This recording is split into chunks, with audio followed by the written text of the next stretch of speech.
El siguiente programa contiene escenas de violencia que pueden resultar perturbadoras para algunos televidentes. Se recomienda discreción por parte del espectador. Durante siglos, la tierra que hoy conocemos como Israel ha sido el hogar de palestinos y judíos.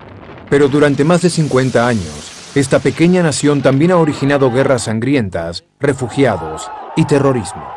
Dos pueblos, ambos con un reclamo sobre este territorio y dispuestos a recurrir a la violencia cuando la diplomacia falla. ¿Cuáles son las raíces de este conflicto? ¿Y puede reinar la paz en esta tierra dividida? Raíces del conflicto.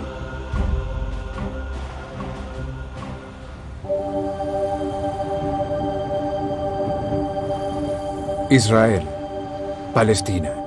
Este es el lugar donde nació el cristianismo, el judaísmo, y también es sagrado para los musulmanes. Sus lugares santos son destino de peregrinaje para millones de personas. Los judíos remontan su historia aquí, hasta la época de la Biblia, cuando Dios le prometió la tierra a Abraham. Pero los palestinos también descienden de antiguos pueblos bíblicos y de los conquistadores árabes del siglo VII. Pero para los judíos, expulsados de su tierra durante siglos por los invasores, su legado espiritual es algo a lo que no están dispuestos a renunciar. La tierra de Israel ocupa una parte muy importante en la liturgia y en el pensamiento judío, y ha sido así durante siglos. Así que hay una conexión muy íntima y real entre el judaísmo y la tierra de Israel, más allá de la presencia física de los judíos en Tierra Santa a lo largo de los siglos. Los judíos son perseguidos durante siglos en Europa. Las masacres de fines del siglo XIX llevan a muchos a creer que solo estarán a salvo en su propio estado. Esta creencia da origen a un movimiento político llamado sionismo. Los sionistas dicen que no hay manera de que podamos superar todas las adversidades, obstáculos y asperezas, si no es en el único lugar donde los recursos mentales o emocionales serán activados, y es en la tierra de Israel. Y coincido, lo que era Palestina. Hace más de 100 años, el pueblo judío comienza su prolongada emigración de regreso a Palestina. Luego estalla la guerra más grande que viera el mundo, la Primera Guerra Mundial en 1914, la cual hace que los judíos estén más cerca de obtener un hogar nacional. Pero los británicos quieren aliados en Medio Oriente. Los árabes están combatiendo contra los turcos otomanos por su independencia y los británicos los respaldan. Rusia, aliada de Gran Bretaña, está perdiendo la voluntad de continuar, y creyendo que los judíos pueden influenciar a los rusos, los británicos respaldan el reclamo judío de un hogar nacional. Los árabes y los sionistas sintieron cada vez más que les habían hecho promesas contradictorias a cada uno de ellos al prometerles Palestina. Después de la guerra, los alemanes son derrotados y Medio Oriente es dividido entre británicos y franceses. Palestina ahora es gobernada por los británicos.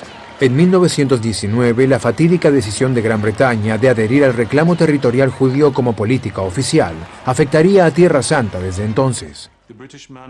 El mandato británico fue diseñado específicamente para llevar a cabo la creación de un hogar nacional para los judíos, que significaba un Estado sin un compromiso similar de autonomía o independencia para los habitantes nativos, en otras palabras, los árabes palestinos.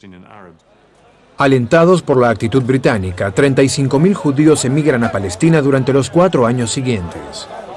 El malestar palestino ante el influjo desencadena tumultos contra los judíos y británicos, que culmina con la revuelta árabe de los 3 años en 1936.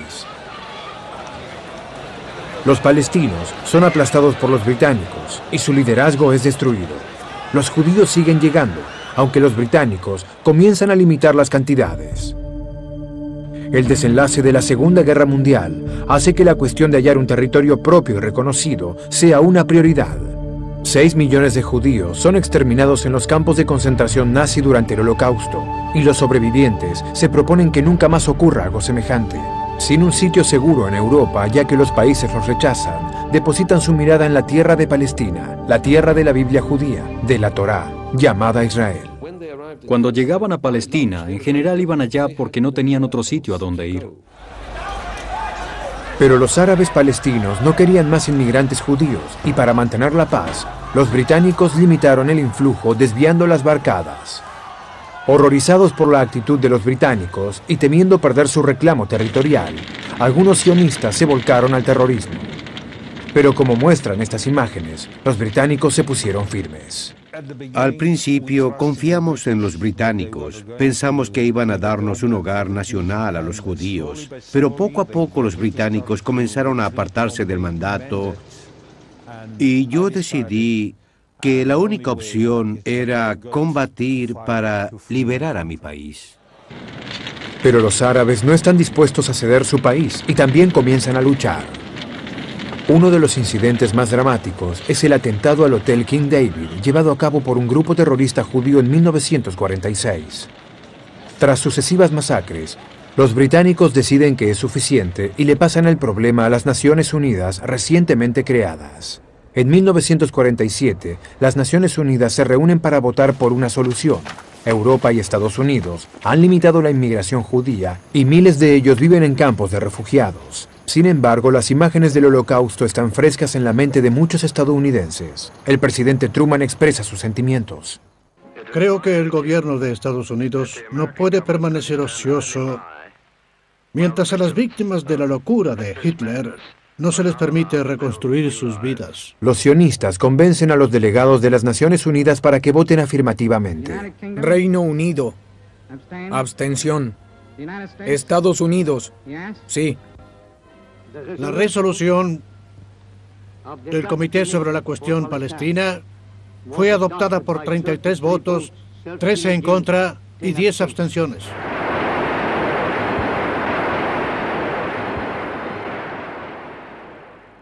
Las Naciones Unidas deciden que Palestina debe ser dividida en dos estados separados, uno árabe y otro judío. A los árabes palestinos les asignan regiones al noroeste, en el centro, una franja junto al mar y un territorio limítrofe con Egipto. A los sionistas les dejan el resto, mientras que Jerusalén será controlada por las Naciones Unidas. Pero los palestinos rechazan el plan. Nasser al-Din al-Nashashibi es miembro de una de las familias más influyentes de Palestina. Cuando oyeron que las Naciones Unidas votaban por la implementación de esa decisión o política, recuerdo que mi padre estaba cerca de mí en casa y estaba escuchando la radio. Era la votación para dividir Palestina y él me dijo: Mark, hijo mío, este es el comienzo de una gran tragedia en toda la región. Nunca volverá a reinar la paz. Los palestinos protestan por la división de su país, pero los judíos están decididos a establecer su propio estado allí. Los grupos terroristas judíos comienzan a echar a los árabes por la fuerza. Dar Yassin es una aldea palestina estratégicamente importante en la ruta a Jerusalén. Estas fotografías, nunca antes exhibidas en Occidente, muestran las consecuencias de un ataque sorpresivo de esos terroristas.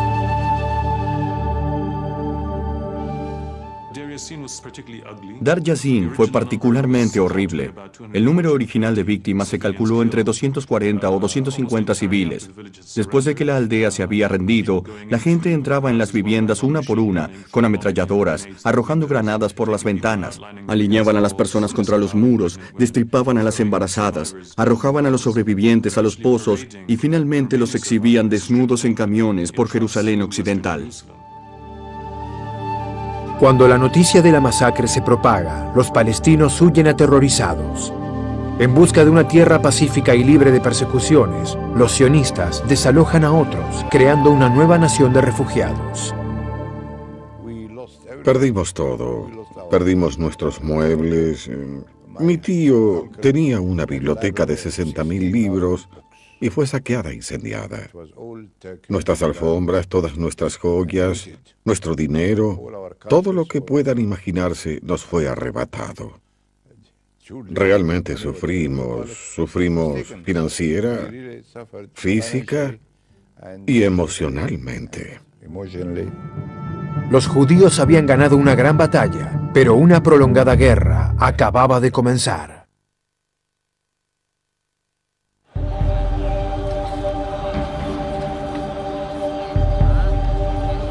un pueblo de refugiados. Los judíos crean una nueva nación de refugiados y aproximadamente 700.000 habitantes, casi la mitad de la totalidad de la población árabe de Palestina, comienza a huir. Lo llaman la Nakba, la catástrofe.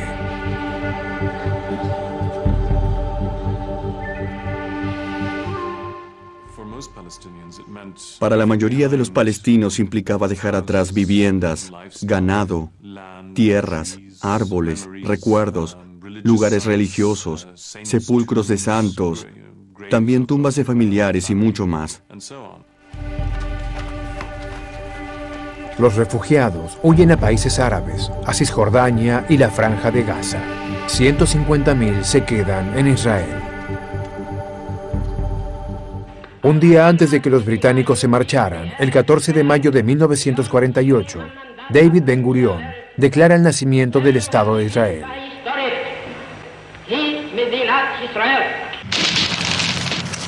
Pero mientras Israel celebra, es arrastrada a la guerra y debe defenderse contra 5 naciones árabes: Egipto, Siria, Irak, Jordania y Líbano, quienes inician el ataque. Estas naciones se oponen a la creación de Israel y quieren asegurar el territorio para los árabes.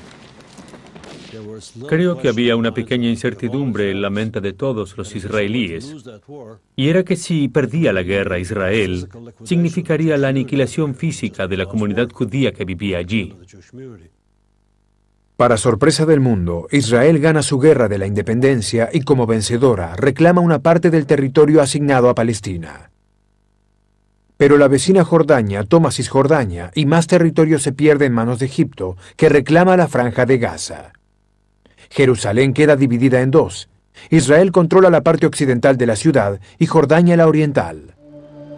Con la creación de Israel, la prioridad es dar a los judíos desposeídos un hogar.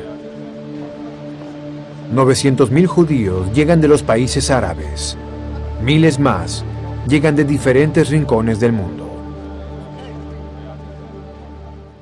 Sentimos que somos la avant-garde de uno de los movimientos más grandes que esperan para cumplir el destino del pueblo judío y restablecer la soberanía judía en el lugar donde nacimos originalmente, hace 3.500 años.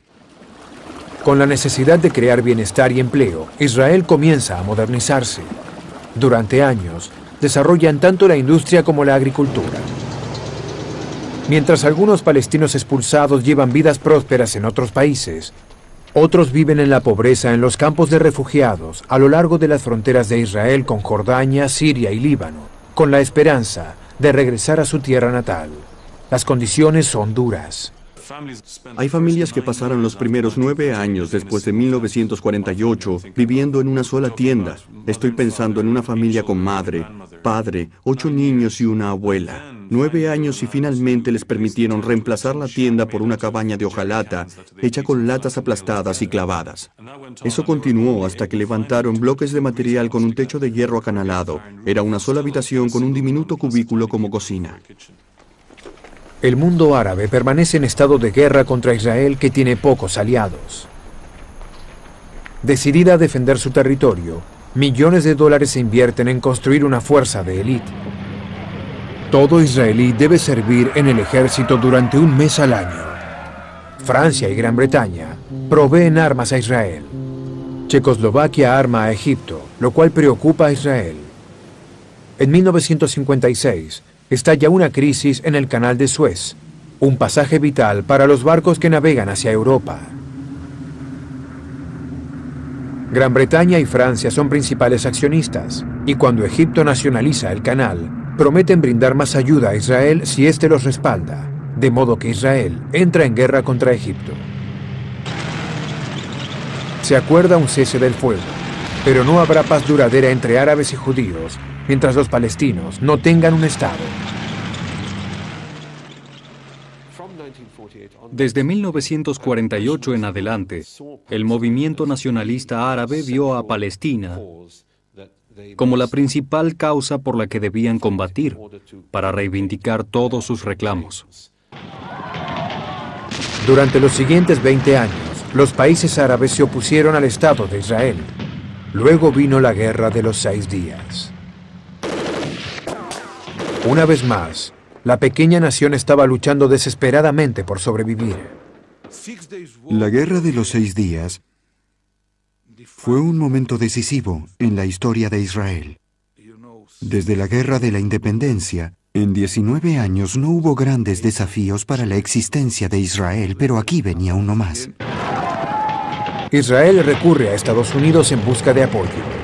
Cuando llegó el momento de la verdad, el compromiso estadounidense se evaporó y comprendimos una vez más que debíamos confiar solo en nosotros mismos. No fue fácil.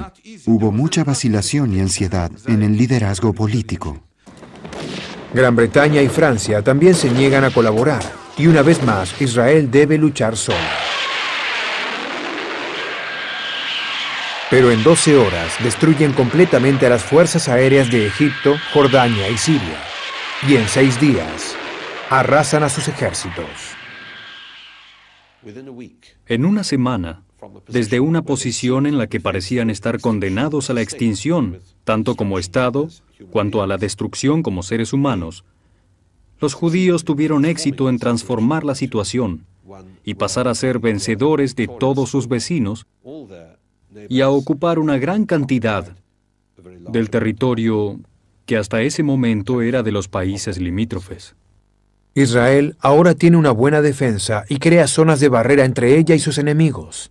Toma Cisjordania de Jordania, la Franja de Gaza, el Sinaí de Egipto y los altos de Golán de Siria, y cuadruplica su tamaño. Con el cambio de fronteras, 1 millón más de palestinos quedan bajo el dominio militar israelí. Tratando de imponer la paz, la ONU promulga una resolución que se convertiría en la base de todas las negociaciones futuras. La resolución 242 establece que la tierra ahora ocupada por Israel será intercambiada por la paz si los árabes reconocen la existencia del Estado de Israel. Pero Israel no se retira, y la mayoría de las naciones árabes se niegan a reconocer el Estado judío. La masiva y humillante derrota árabe en 1967 impactó a los palestinos. Destruyó la seguridad de su mundo, que consistía en la esperanza de que los gobernantes y líderes árabes, personas carismáticas como Abdul Nasser de Egipto, los conducirían a la victoria como Saladino para volver a Jerusalén. Así que ellos se miraron a sí mismos por primera vez, y esto cambió la imagen que tenían de ser víctimas y refugiados, esperando la ayuda de la comunidad internacional. Pasaron a ser gente armada que luchaba para defenderse y se levantaba para hacer oír su voz. 20 años después del nacimiento de Israel, un nuevo líder árabe está ansioso por continuar la lucha. Yasser Arafat se convierte en director de la Organización para la Liberación Palestina. Su meta declarada es liberar a Palestina por fuerza. Él estaba aprendiendo gradualmente cómo comportarse como líder militar. Lo más importante era que estaba aprendiendo a ser un líder político para el pueblo palestino. Desde sus bases en los estados árabes vecinos, los palestinos planean una campaña de terror contra Israel. No tienen aviones de combate ni tanques, pero cuentan con minas terrestres y armas de fuego. Llevan a cabo numerosos ataques a lo largo de la frontera. Una de las cosas que realmente impulsó el militarismo palestino a fines de los 60 y principios de los 70 fue el sentido de lamento. Más importante aún que la liberación física de un trozo de territorio ocupado por Israel era impactar al mundo para ver a los palestinos en verdad reconociendo su existencia y tomando conciencia de que fueron objeto de una injusticia. Radicales de la OLP atraen la atención publicitaria con el terrorismo internacional. En 1970 secuestran 3 aviones, los desvían a Jordania y los hacen estallar. Y eso era solo el comienzo. El siguiente programa contiene escenas de violencia que pueden resultar perturbadoras para algunos televidentes. Se recomienda discreción por parte del espectador. 1972 es el año en el que el mundo despierta ante los conflictos del Medio Oriente. 2 años después del secuestro de los aviones, el terror llega a los Juegos Olímpicos de Múnich. Mientras el mundo observa, unos terroristas palestinos asesinan a 11 atletas israelíes. Pero este acto llevado a cabo por un grupo astillero de la OLP mina el liderazgo de Arafat. Para recuperar el control, él se da cuenta de que la diplomacia puede ser la respuesta. En 1973, Israel está nuevamente en guerra. Egipto quiere que le restituyan el Sinaí y la diplomacia ha fallado. Anwar Sadat de Egipto lanza un sorpresivo ataque contra Israel durante el día más sagrado del calendario judío, el Yom Kippur. Más de 1 millón de hombres combaten. El desierto del Sinaí es el escenario de una de las batallas de tanques más grandes de la historia. Más de 2.000 soldados israelíes mueren en el conflicto y la confianza de la nación es socavada. Israel vence, pero el precio es alto. Arafat está convencido de que la guerra sola no lo hará conquistar sus metas y recurre a la diplomacia. Las naciones árabes acababan de reconocer a la OLP como la única voz representativa del pueblo palestino. Ahora Arafat quiere legitimidad de países más significativos y recurre a la ONU en una gran maniobra diplomática. Estoy sujetando la rama de olivo en una mano y también el arma para proteger a esa rama de olivo. Intentando una vez más el camino de la diplomacia e ignorando al bando árabe para lidiar directamente con Israel, Sadat vuela a Jerusalén para iniciar las negociaciones. La paz no consiste en firmar escritos, sino en reescribir la historia. El presidente Jimmy Carter coloca al Medio Oriente en un lugar prioritario de su agenda internacional e invita a Israel y Egipto a un diálogo en Camp David. Un año más tarde, el presidente Sadat de Egipto y el primer ministro Begin de Israel firman el tratado en el que Israel acepta retirarse del Sinaí. Es el primer acuerdo de paz entre los estados israelí y árabe. Démonos un apretón de manos. Felicitaciones. Es estupendo. Estoy orgulloso de ustedes. Israel acepta devolverle el Sinaí a Egipto y levantar los asentamientos que había comenzado a construir allí.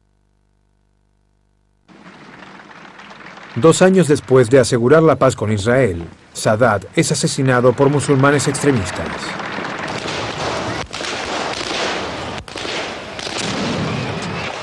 Su búsqueda de paz lo lleva a la muerte. Y no habría trato para los refugiados palestinos. Los movimientos diplomáticos de Arafat son lentos. La OLP ahora tiene una base poderosa en el Líbano. Desde allí, montan numerosos ataques contra Israel, bombardeando ciudades a lo largo de la frontera y asesinando a muchos civiles. Dispuestos a lidiar con la OLP de una vez por todas, Israel invade el Líbano y hasta penetra en su capital, Beirut.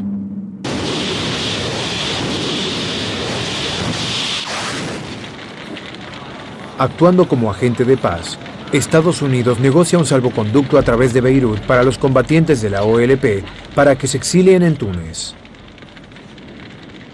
A pesar de que hay una guerra civil en Líbano, Estados Unidos le promete a la OLP que las mujeres y niños que quedan en los campos de refugiados de Sabra y Shatilla estarán a salvo. Esos nombres están grabados en la memoria del pueblo palestino.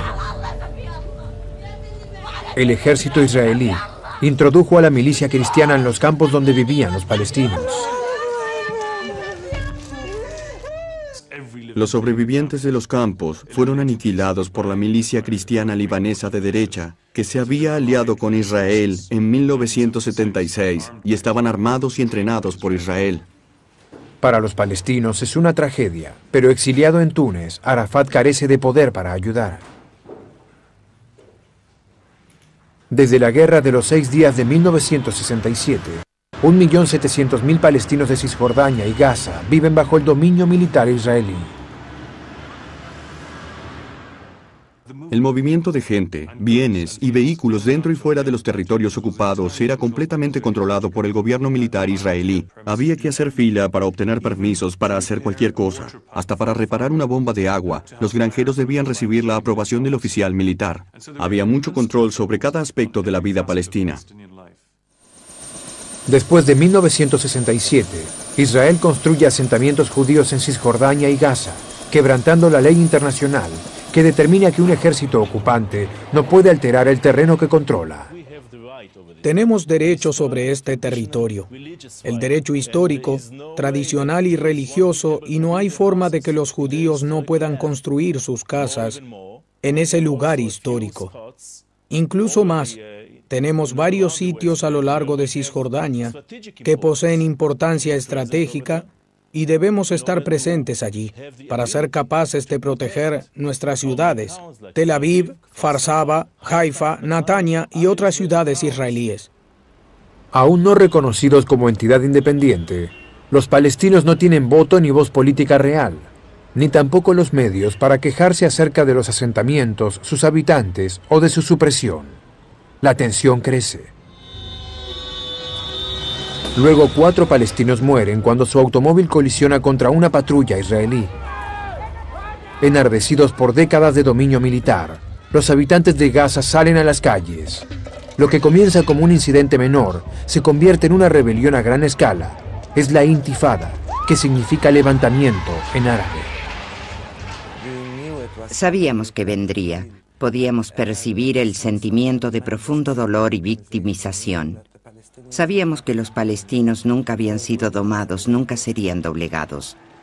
Había un sentido de entusiasmo y de seguridad de que ahora el pueblo palestino espontáneamente, como una expresión de la voluntad colectiva, iba a deshacerse de esa tremenda carga histórica y de la tortura bajo la cual vivía, y era una súplica, un ruego por la liberación y por la libertad.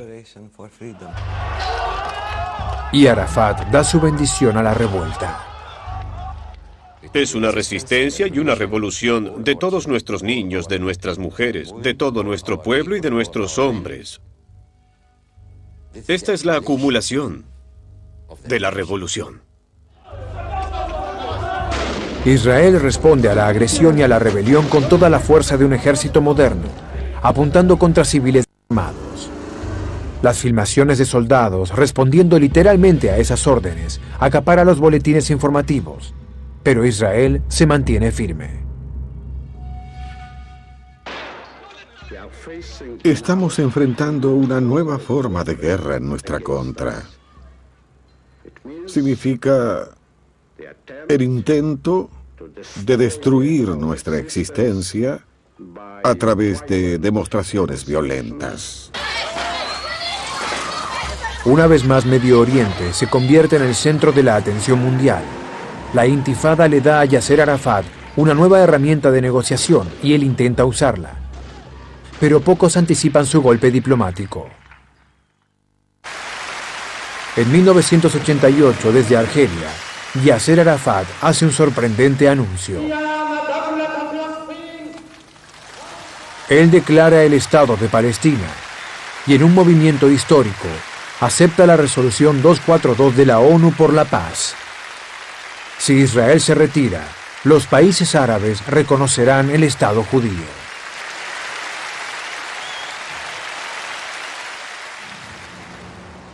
La cuestión queda abierta al diálogo, y Arafat es invitado nuevamente por la ONU en diciembre de 1988. Pero Estados Unidos insiste en que rechace al terrorismo.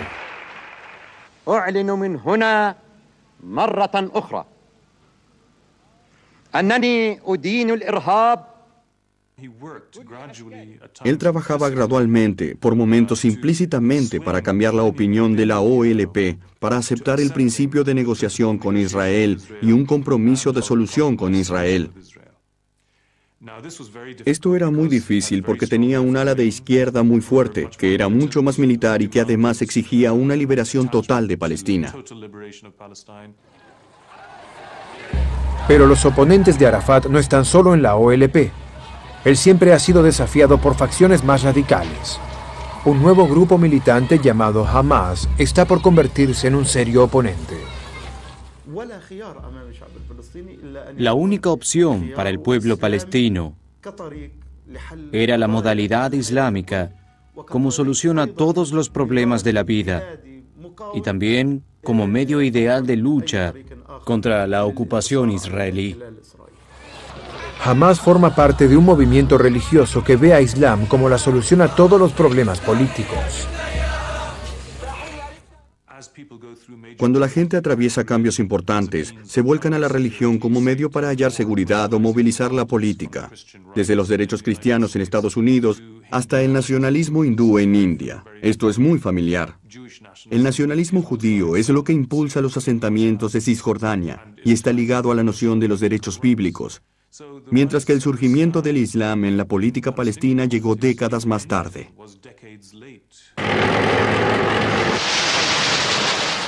La situación de Medio Oriente cambia drásticamente cuando Saddam Hussein de Irak invade Kuwait en 1990. Los países árabes, antes hostiles a Occidente, se unen a las fuerzas de coalición occidentales para vencer a Irak. Pensé que había una oportunidad. Dado que habíamos vencido al rechazo árabe en el Golfo y nos habíamos hecho cargo de la gran amenaza que representaba Irak para Israel en esa época. Teníamos credibilidad con ambas partes y podíamos usar esa credibilidad para tratar de lograr algo en la disputa árabe-israelí. La desastrosa decisión de Arafat de apoyar a Irak lo deja despojado de sus aliados. Se encuentra aislado y la OLP queda ignorada, mientras Estados Unidos lanza una iniciativa de paz. Ahora podemos ver el surgimiento de un mundo nuevo. Un mundo en el que hay una perspectiva real de un nuevo orden. En 1991, Estados Unidos convoca a las naciones árabes y a Israel para negociar un tratado de paz en Madrid. Pero a James Baker le lleva un año sentar a las partes a la mesa. Si pedíamos algo y un partido o el otro no estaba dispuesto a hacerlo, yo podía decirle a la persona del otro lado de la mesa, ¿realmente quiere que deje este gato muerto en su puerta? Y esa era la frase que yo solía utilizar. Decía, no dejen que el gato muera en su puerta. Israel se niega a negociar con la OLP, así que los delegados de Gaza y Cisjordania representan a los palestinos. Creo que se lograron muchas cosas en Madrid. Se llegó a un proceso entre israelíes y palestinos que durante un lapso fue productivo. La única manera de resolver el problema era a través de un diálogo político. No habría una solución militar. Sin la intervención directa de la OLP, las negociaciones son lentas y los diálogos se desplazan a Washington. Pero ignorado por Estados Unidos y lejos del escrutinio del mundo, hay conversaciones secretas en Oslo entre los israelíes y la OLP. Con la elección de Yitzhak Rabin en Israel, la paz se convierte en una prioridad y él alienta los encuentros. En Noruega, los negociadores israelíes y de la OLP se reúnen. Hay cierta química entre nosotros, hay una cierta visión de la vida, cierta armonía y cierta confianza, y sé que nuestros principales líderes lo usan muchas veces. En tiempos de dificultad, Rabin, de quien no era personalmente allegado, solía decir, ve a hablar con tu amigo y resuélvelo. Todas las reuniones con los representantes israelíes eran como cualquier negociación acerca de un conflicto dificultoso, pero creo que la intención era, en todas las reuniones, llegar a un acuerdo acerca de los hechos en discusión. En Washington se firma una declaración de principios. Esto prepara el terreno para el comienzo de una Palestina autogobernada y la retirada de Israel de los territorios ocupados.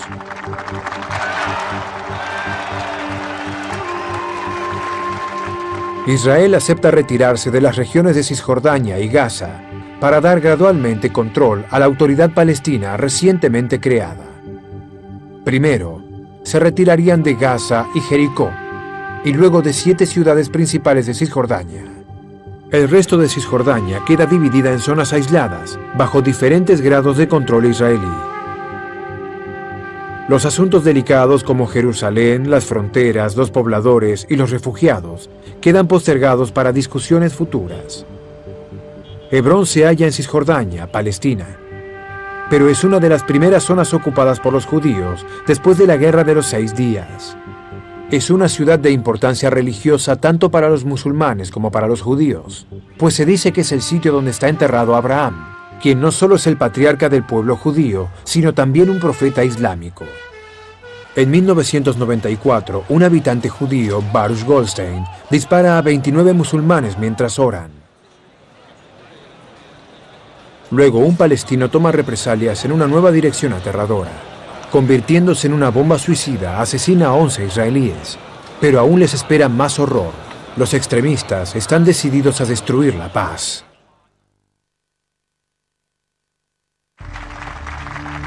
Solo 2 años después de iniciado, el proceso de paz es interrumpido en pleno desarrollo.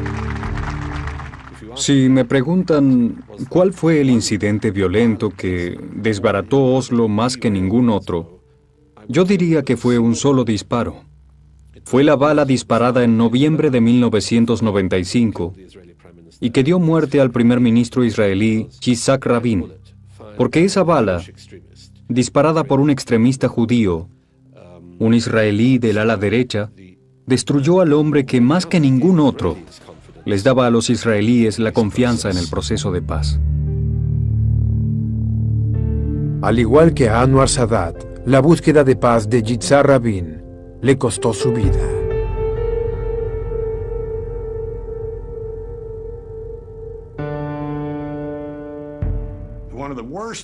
Una de las peores cosas que sucedió en el proceso de paz de Medio Oriente es el asesinato de mi buen amigo Yitzhak Rabin. Es decir, vean el progreso que se había logrado bajo su mandato.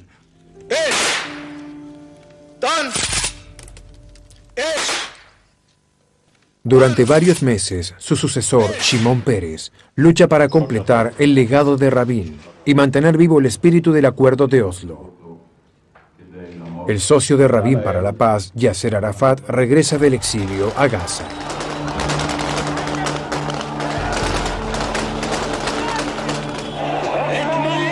Es electo presidente de la nueva autoridad palestina en 1996 y, siguiendo los acuerdos de Oslo, comienza a desarrollar una infraestructura de Estado.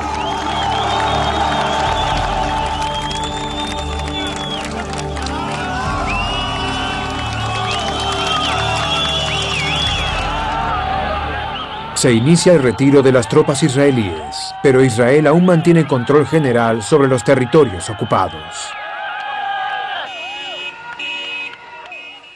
Israel siguió controlando la entrada y salida de todos los bienes, en otras palabras, el acceso al mundo exterior, todo el comercio. También controlaba todo el trabajo de la tierra fuera de las fronteras municipales de las ciudades y poblados palestinos. Seguía controlando el uso de agua y la distribución, según la cual un judío tenía un promedio de 4 veces más que un palestino.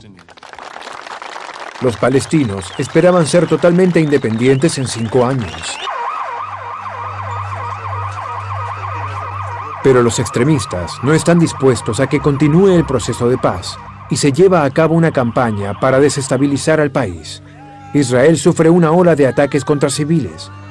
Donde quiera que estén, los israelíes ya no se sienten seguros. Los israelíes ya habían tenido suficiente y en pocos meses eligen a un hombre de derecha, Benjamin Netanyahu, quien les promete la paz con seguridad.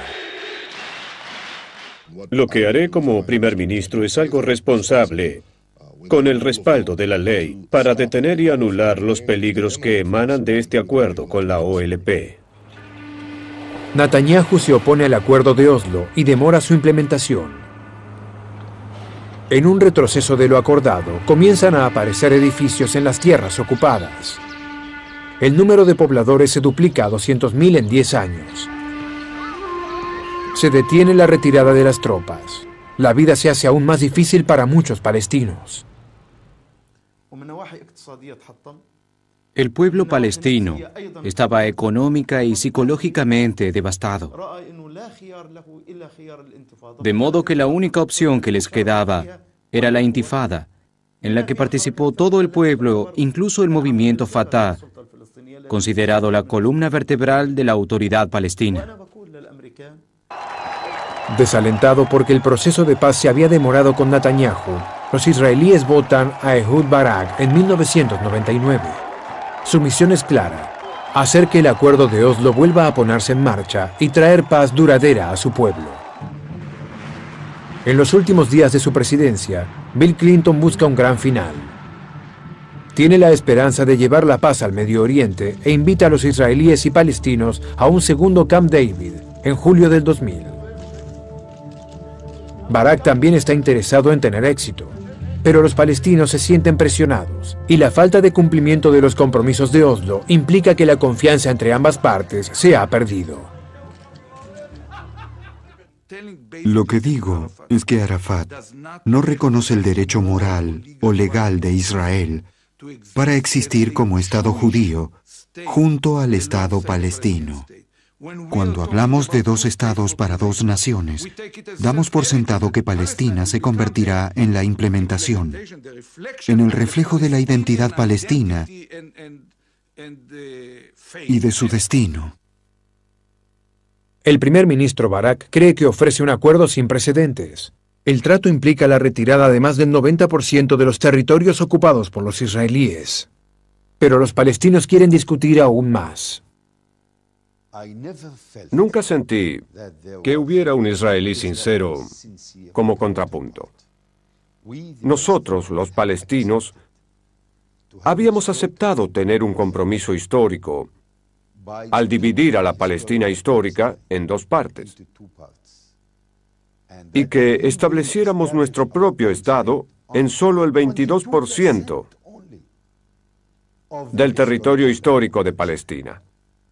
A pesar de eso, los israelíes no quisieron darnos la oportunidad de expresar nuestro derecho a la autodeterminación. Las conversaciones de paz fracasan una vez más, aumentando la tensión en la región. El político del ala derecha, Ariel Sharon, elige ese momento para visitar el lugar más sagrado para los musulmanes en Jerusalén.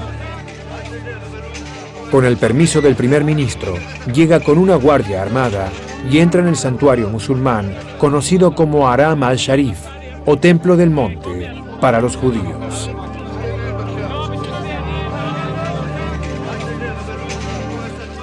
Él fue allí como un deliberado acto de provocación. Es decir, él estaba encendiendo la mecha de un polvorín. Eso era exactamente lo que quería, encenderlo. Enviaba múltiples mensajes al pueblo palestino, al mundo árabe y al mundo musulmán, además de los mensajes políticos domésticos. Pero él obtuvo exactamente lo que quería. Desestabilizó toda la situación.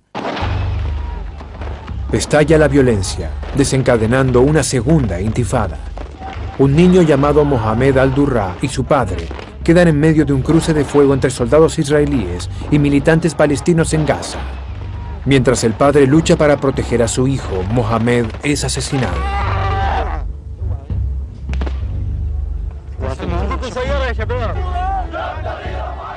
Su muerte lo convierte en un mártir y en un símbolo de la opresión palestina, y solo contribuye a acrecentar más el odio.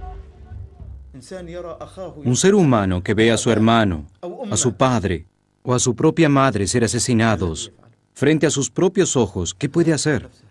Se convierte en mártir, se inmola. Entonces, ¿quién es responsable por estos hechos? La ocupación. Si todos estos crímenes contra el pueblo palestino cesaran, entonces todo terminaría. Un mes más tarde, los palestinos linchan a 2 miembros del ejército israelí reservista. Y para Israel, estas muertes simbolizan la barbarie y la violencia de la turba palestina. La tensión aumenta. Las bombas suicidas palestinas contra Israel se intensifican y el primer ministro Barak pierde esperanzas. Desde Camp David, cuando los palestinos dicen que es acerca de la ocupación, yo digo que no. Es acerca del terror y más terror, y una nueva idea de Arafat, de ordenar bombardeos suicidas como nueva herramienta diplomática legítima. El público israelí quiere una mano firme para tratar con dureza a los palestinos. Eligen al líder Likud, Ariel Sharon, con la esperanza de que este hombre pueda darles la seguridad y detenga las bombas suicidas. Cuando Israel y los Estados Unidos hablan acerca del control de Arafat sobre los bombarderos suicidas, consideramos esto solo como un pretexto que utilizan para justificar más ataques contra la autoridad palestina y el pueblo palestino. Para detener el terror, Sharon lanza la Operación Escudo Defensivo en marzo de 2002, invadiendo ciudades bajo el gobierno palestino. Yasser Arafat es mantenido como rehén en su cuartel general, que es bombardeado.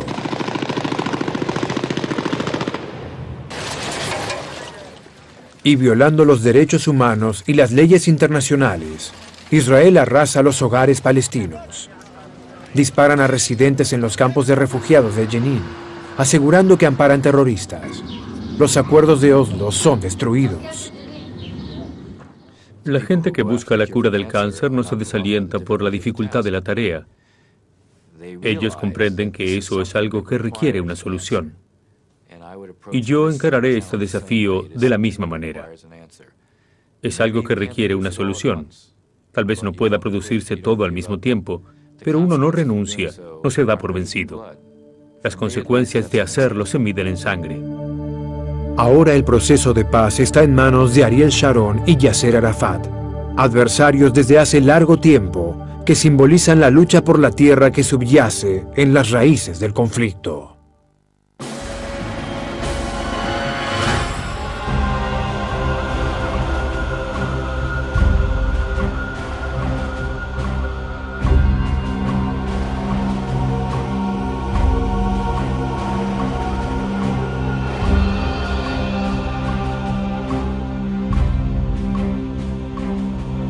También descienden de antiguos pueblos bíblicos y de los conquistadores árabes del siglo VII.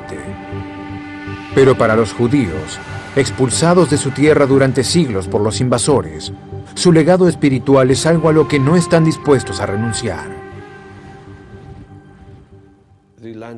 La tierra de Israel ocupa una parte muy importante en la liturgia y en el pensamiento judío, y ha sido así durante siglos. Así que hay una conexión muy íntima y real entre el judaísmo y la tierra de Israel, más allá de la presencia física de los judíos en Tierra Santa a lo largo de los siglos. Los judíos son perseguidos durante siglos en Europa. Las masacres de fines del siglo XIX llevan a muchos a creer que solo estarán a salvo en su propio estado. Esta creencia da origen a un movimiento político llamado sionismo. Los sionistas dicen que no hay manera de que podamos superar todas las adversidades, obstáculos y asperezas, si no es en el único lugar donde los recursos mentales o emocionales serán activados, y es en la tierra de Israel, y coincido, lo que era Palestina. Hace más de 100 años, el pueblo judío comienza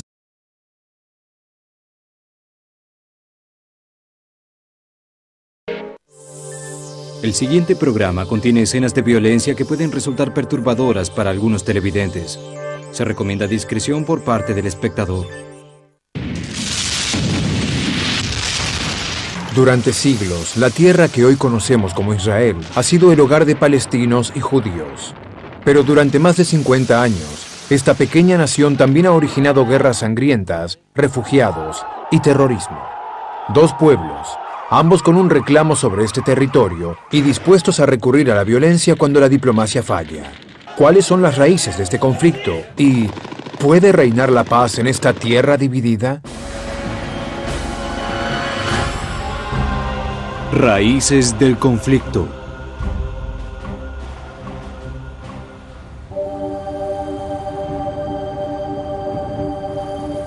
Israel, Palestina. Este es el lugar donde nació el cristianismo, el judaísmo, y también es sagrado para los musulmanes. Sus lugares santos son destino de peregrinaje para millones de personas.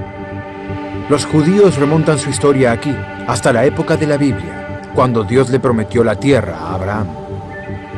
Pero los palestinos tras su prolongada emigración de regreso a Palestina. Luego estalla la guerra más grande que viera el mundo. La Primera Guerra Mundial en 1914, la cual hace que los judíos estén más cerca de obtener un hogar nacional. Pero los británicos quieren aliados en Medio Oriente. Los árabes están combatiendo contra los turcos otomanos por su independencia y los británicos los respaldan. Rusia, aliada de Gran Bretaña, está perdiendo la voluntad de continuar, y creyendo que los judíos pueden influenciar a los rusos, los británicos respaldan el reclamo judío de un hogar nacional.